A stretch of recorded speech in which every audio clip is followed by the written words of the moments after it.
Is it anywhere on Eastern University a good process or anything? Because I've tried a couple different ways, but I'm trying to find, we just, with this new company that I'm at, it's not like concise where everything is. Yep. Do you have any suggestions? Yeah, and first thing, don't blame your company, okay? It's not their job to make you successful, and I know you're not doing that, but this is a big mistake that a lot of people make, okay? Is they're like, oh, hey, like we've got a big executive for marketing on this call right now. I'm not gonna say who it is, but that person, I feel for them because they often get blamed for somebody not hitting their numbers. It's not marketing's fault you didn't hit your numbers. Marketing's job is to support you. It's your job to do the stuff that you need to do. And everybody's got to manage their own process. Now, that being said, Peggy, can you give me a specific example? When you say process, what do you mean by that? Like, walk me through that, because I think I have an idea in my mind, but I want to make sure that what I'm thinking of and what you're thinking of is the same thing. I think it's more prospecting versus like in the middle of the sale. I could get that vibe, but it's more like, okay, you call a person, you leave a message, you follow up with maybe, in 3 days or 7 days. Like, is there anything, email, it's more the prospecting. Yeah. Okay, so course-wise in eastonuniversity.com, you're going to find that in your precision prospecting. Okay, also in your follow-up, but let me just talk you through a little bit of this, because in eastonuniversity.com, there's not a specific, you must do this. Because I'm just gonna tell you right now, Peggy, as long as you follow a process and you stick to it, the glaring things that you need to change will then become rapidly evident, and then it's just little micro adjustments to your process. But let me kick you off with something to start, fair enough? Yeah. Don't call them back after 3 days, okay? None of us should be calling anybody back after 3 days in prospecting. And that's a huge mistake that the lazy people, I'm not calling you lazy, but this is what the lazy people do. How many emails have you gotten that says, bumping this up to the top, and it's something they sent you 3 days ago, which you didn't open because the title of it sucked. It was like, how to save 50% on your blah, blah, blah, blah, blah. Instead of, maybe the title should be Matt Easton, 720-660-3202, mobile. How is it that simple? Yeah, if you put your name and your mobile number as the title of an email, somebody's going to open it up because you're not insulting them and you're not trying to sell them, or trying to sell them and insulting them at the same time, okay? We think our emails titles are unique, and yet we don't realize 4,000 other emails all say the same thing. You're gonna save money, you're making this mistake, avoid this disaster. It's crap, right? Just start a personal relationship with somebody. But in terms of following up with them, what I would like you to do is go and make one of those little half 3-ring binders. So it's not the total big 3-ring binder, it's the half size one. You just turn the paper sideways, cut it in half. And I want you to create a flip chart. And in that flip chart are your little voicemail messages that you're gonna make. They're gonna sound like this. Hey, Peggy, it's Matt Easton, founder of Easton University. You and I are connected on LinkedIn. I've got an idea I'd love to get your opinion on. Could you give me a call on my mobile, 720-660-3202, okay? And that's one of your voicemails. Okay, maybe somebody has received pricing, but you need to schedule a official demo with them, whatever it is. You should have a voicemail around that. Hey, Peggy, Matt Easton, founder of Easton University, appreciate the call we had last week. Sent you over that pricing on Wednesday. Calling to see if it makes sense to schedule that Zoom meeting with your on-site team. I'm on my mobile, 720-660-3202.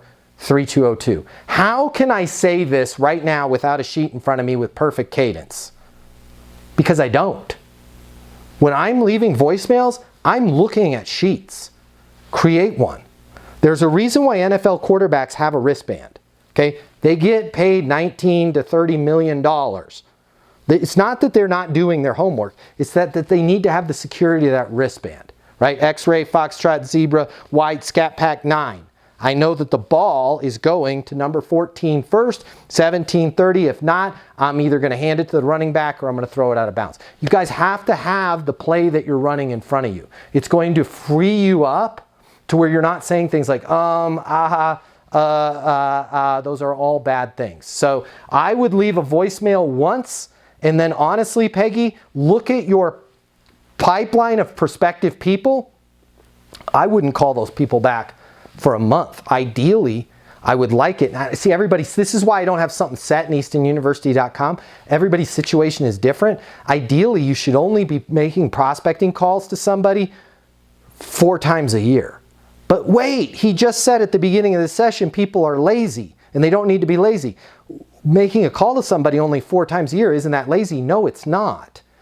Because what I'm not doing is only calling 30 people.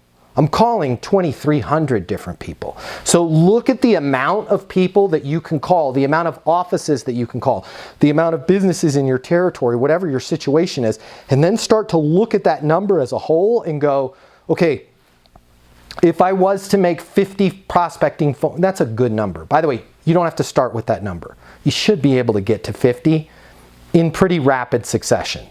When I first started mapping my journeys out 20 years ago, I was like, I'm going to make 10 prospecting calls a day. I realized that was pathetically easy, okay? 20 is also pathetically easy. It's not worth doing 10 or 20 prospecting calls because as soon as you get a rhythm going, you're going to be done with it. Make it hard for yourself. Like if you go to the gym, you don't just do one bicep curl, I'm out, right? Whoa, there we go, I'm done, right? Do like at least 30, 40, maybe 50 calls a day. Now start to map out, okay, well, how many potential people could I call? Well, I don't know. Well, maybe I should spend a day, take a time out, spend a day finding these people. Go talk to, there's people on this phone call that are in charge of marketing. Those are great people to be your friends. Hey, do we have any lists? If I wanted to find people, where would I go? Marketing people get paid a lot of money to be able to help you with problems like this. That's very different than whining and crying and saying marketing needs to get me more leads. If you go to marketing and say, hey, I want to generate more leads for myself, what are some of your ideas? I guarantee you they'll have ideas. Hey, are you a member of the trade association? By the way, we did our trade show we did 3 years ago. I still have all the people that came by our booth. You want it? Yeah, I want it. Figure out how to get those lists, right? And make those calls. And then try and have so many people that you can potentially call that you're only calling them once a month or even better, once every 3 months, okay? Then like the next thing in your gate should be, did they call me back, right? Do we have a connection built? Did I send them over a link so they can take a look when they get some time? Then maybe I'm going to call them back 7 days after I sent that link. And I'm going to send them pricing, or I'm going to send them an invitation to do a 10-minute Zoom call where we can review what they're doing right now. Whatever it is, and the reason why there's not a set process in there is everybody's sale is a little bit different, but the formula is the same. You're going to say something to get their attention. Once you have their attention, you're not going to try and sell them. You're going to deliver an insight. Once you deliver that insight, okay, and they're like, wow, that was kind of helpful, you're not going to try and sell them. You're going to ask questions to learn about their business. Those questions are going to focus on one of 2 things. Either a problem that they need to solve that they care about, or an outcome that they need to achieve that they care about. Keyword in both of those being that they care about it. How do you know they cared about it? They told you, man, you know what? We really want to fix this on our receivables. When you say you really want to fix it, just out of curiosity, why is that? They've gotten worse. When you say gotten worse, can you give me a specific example? Yeah, our payment velocity went from 31 days to 42 days. 42 days, right? What's that costing the office?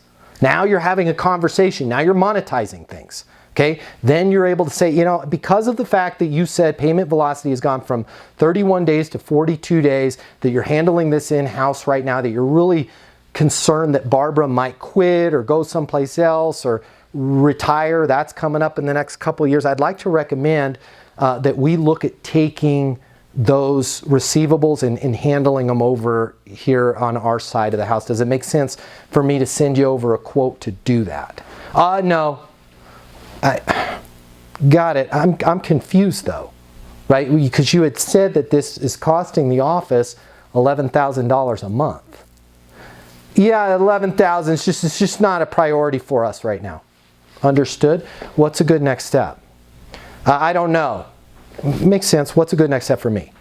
I just don't know. Hey, no problem. I get it. The 11,000 is not enough movement in the needle to want to change. I just want to make sure I'm clear here. This is very simple change, and something that we can do pretty rapidly for you. How about we do this?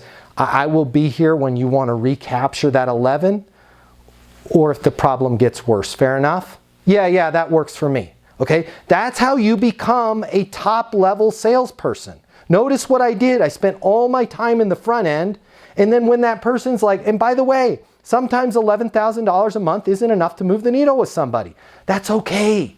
What I'm not going to do is go report that to my boss in my QBR, in my weekly sales call saying, oh, that deal's going to come in. I'd rather know, hey, it's not enough to move it for them right now. I let them know we'll be here when it either becomes enough or the problem gets worse. I'm going to circle back with them in 6 months, which sounds like this. Hey, Peggy, Matt Easton with Easton Payment Solutions. Not sure if you remember me, but I remember you. We had talked about 6 months ago regarding the 11,000, calling to see if it makes sense for us to recapture that money for you. I'm on my mobile, 720-660-3202. All of this stuff will plug in together, but you got to take some time and go, okay, well, what are the steps in my process? I'm happy to work with you guys on those steps. We can always do a private, whatever you need, but it's not that hard. You just got to sit down and figure this stuff out. The little bit of time that you invest in figuring this out, and the confidence that you get, now all of a sudden, the beautiful thing is not only will deals close a lot more, but when you have that confidence, most of the work that you're doing right now is for naught. You're following up with people that aren't going to buy. You're following up with people that are going to buy, and your constant barrage of every 2 days is just lowering your credibility. We've got to have a process. We've got to trust the process. And ideally, you guys need to have a sheet every day. And no matter what happens, you close a deal or you don't, you're doing the same things every day. Is that helpful at all, Peggy? Hopefully it is. Absolutely, yeah. And I do have a sheet that you did for the gold. Yep. That I do every morning. And then I do have like my intro for leaving the first voicemail. I have a sheet in front of my, it's taped on my computer. Yes. Monitor. It's just easy because you don't have to think about it. Yeah. And you just tell somebody and it's right there. You don't have to think about what you're going to say. Yes. And if you ever think that's unprofessional, go watch a football game. They all got wristbands. Okay. They have stuff we don't have. They have speakers in their helmets, right? Those speakers in their helmets are to tell them, hey, reminder, okay? Don't get too aggressive with this play. If it doesn't work, throw the ball out of bounds. We're going to get them on the next one.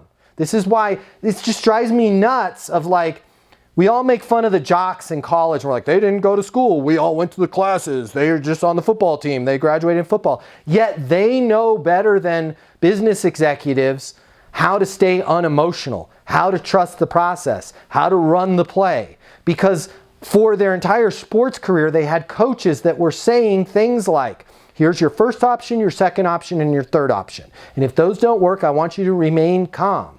Okay? We're going to punt. D's going to get the ball back. Okay? When we get the ball back, we'll give you some different plays. We're going to follow the script. We're going to follow the process.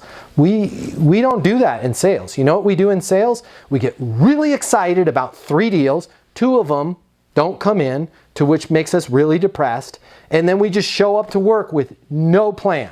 Oh, I'm just check on Peggy, might send a few emails, then I'm going to call some people back. Sales reps, managers, business owners, entrepreneurs, what I'm about to tell you, this is going to hurt, but trust me, it will be well worth it. I want you to think back to that excitement you had when you first got started. Maybe it was your first day. You thought about all of the lives that you were going to change with your amazing product, your business, your service, your solutions. And hey, let's be honest here, you were going to make a lot of money in the process of helping people, helping businesses change their lives. But it didn't work out exactly that way, did it? If you're anything like me, if you're anything like most people in sales, you found it was just a little bit more difficult to close those deals than you thought, or maybe you're struggling right now. Now, I warned you, this is the part that's going to hurt, but in order for this to work, you and I need to be honest with each other. I want you to think about all the reasons that you're not hitting your targets, all the reasons you're not making the sales that you had anticipated making. Is it the economy, your competition, your territory, your pricing? Maybe it's your manager, your product, your service, your solution. Here's the part that's going to hurt.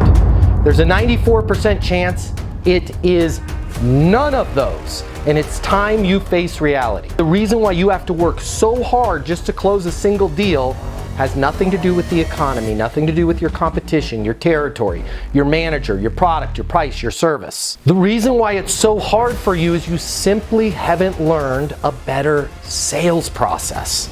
But wait, you've had sales training from your company. Yeah, I did too. You've read some sales books. I read just about every single one of them. Or maybe you're saying to yourself, well, I was always born a salesperson. Nobody is born knowing how to sell more than they're born knowing how to speak Cantonese or fly an F-22 fighter jet. And by the way, the right sales process is a lot easier to learn than a language or flying an airplane, but you still have to learn it. My name is Matt Easton. I'm the founder of Easton University, and if you'll let me coach you, I can show you how to sell more than you've ever imagined without being pushy, without being manipulative, without following some super complex system where you spend more time trying to figure out what stage your deal is in than actually closing deals. If you will let me coach you, you will never, ever, ever, ever find yourself blaming the economy, your products, your price, your manager, your territory, your competition again, because you're going to be in total control of the sales process and the outcomes. I've devoted my life to unlocking the perfect sales process, and I want to coach you the same way I've helped thousands of other people in the exact same position that you are right now sell a reported $3.47 billion, yeah, that's billion with a B, over the last 12 months. I've been where you're at right now. I know how to help you. I can show you in just a matter of minutes what will take you years of trial and error to learn on your own. Now, if you've made it this far, but you're saying to yourself, it can't be that simple, just trying a new sales process alone will not get me to where I want to go. I know exactly what you're feeling. I said those exact same things, and I was wrong. Having the right sales process changed absolutely everything for me. So I want you to do me and yourself this favor and spend just a minute or two over at eastonuniversity.com checking out what we've built. Now, if you spend a couple minutes and you decide that our coaching can't help you, it can't help you change everything about your career, everything about your life, no harm, no foul. You can continue to do things the way you're doing them right now. But just imagine, what if you head over to eastonuniversity.com right now and it connects with you? What if it is that simple? Suddenly everything starts to make sense and everything changes for you. Your career, your income, your goals, your company. You start heading in the direction you always thought you could. Isn't it worth taking a couple minutes and seeing if that might be the case? Easton University is more than a platform. It's more than live coaching with me. It's your future, and you and your future are worth it. Thank you so much for watching. I'm glad you and I have met each other, and I look forward to seeing you over at eastonuniversity.com right now.